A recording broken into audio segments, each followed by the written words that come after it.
ನಮಸ್ಕಾರ, ನನ್ನ ಹೆಸರು ಅಚಿಂತ್ಯ ಕಶ್ಯಪ್. ನನಗೆ 5 ವರ್ಷ.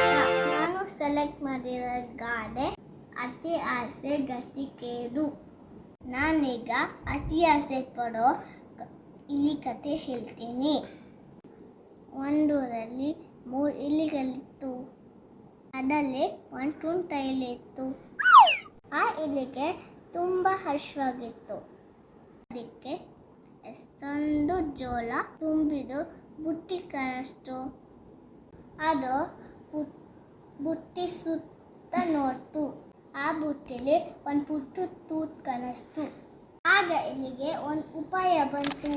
ಆಗ ಮೆಲ್ಲಿಗೆ ಬುಟ್ಟಿ ತೂತಲ್ಲಿ ಒಳಗೋಯ್ತು. ಆವಾಗ ಇಲಿ ಎಷ್ಟೊಂದು ಜೋಳ ನೋಡಿ ಇಲ್ಲಿಗೆ ಖುಷಿ ಆಯಿತು. ಆಗ ಇಲ್ಲಿ ಗಬ ಗಬ ಅಂತ ಜೋಳ ತಿನ್ನಕ್ಕೋಯ್ತು.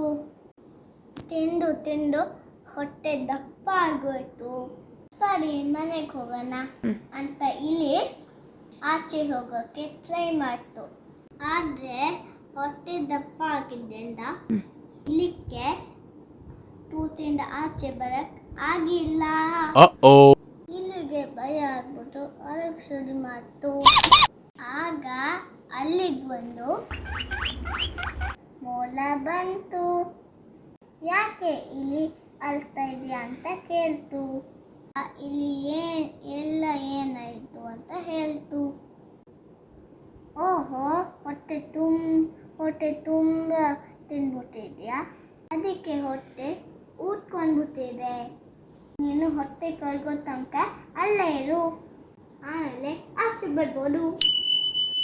ಇಲ್ಲಿಗೆ ಇದೇ ಸರಿ ಅನಿಸ್ತು. ಅದು ಅಲ್ಲೇ ನಿದ್ದೆ ಮಾಡ್ಬಿಟ್ಟು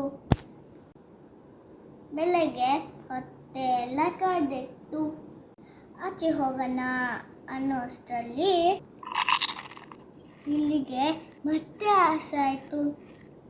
ಮತ್ತೆ ಜೋಳ ತಿನ್ನೋಕೆ ಶುರು ಮಾಡ್ತು. ತಿಂದು ಮತ್ತೆ ಹೊಟ್ಟೆ ದಪ್ಪ ಆಗೋಯ್ತು. ನಾಳೆ ಹೊರಡ್ರೆ ಆಯಿತು ಅಂತ ಇಲ್ಲಿ ಅಲ್ಲೇ ಮಲ್ಕೊಂತು. ಮತ್ತೆ ಬೆಳಗ್ಗೆ ಆಯಿತು. ಇಲ್ಲಿಗೆ ಮತ್ತೆ ಜೋಳ ತಿನ್ನೋಕೆ ಆಸೆ ಆಯಿತು. ಮತ್ತೆ ಹೊಟ್ಟೆ ತುಂಬಿತು. ಮತ್ತೆ ಮಲ್ಕೊಂತು. ಆಗ ಅಲ್ಲಿಗೆ ಒಂದು ಗರವ ಬೆಕ್ಕು ಬಂತು.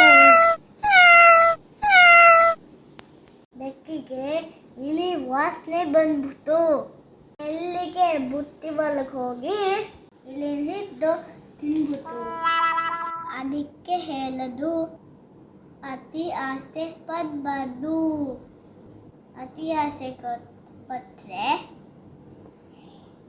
ನಮಗೆ ಕೆಟ್ಟದಾಗತ್ತೆ. ಧನ್ಯವಾದಗಳು.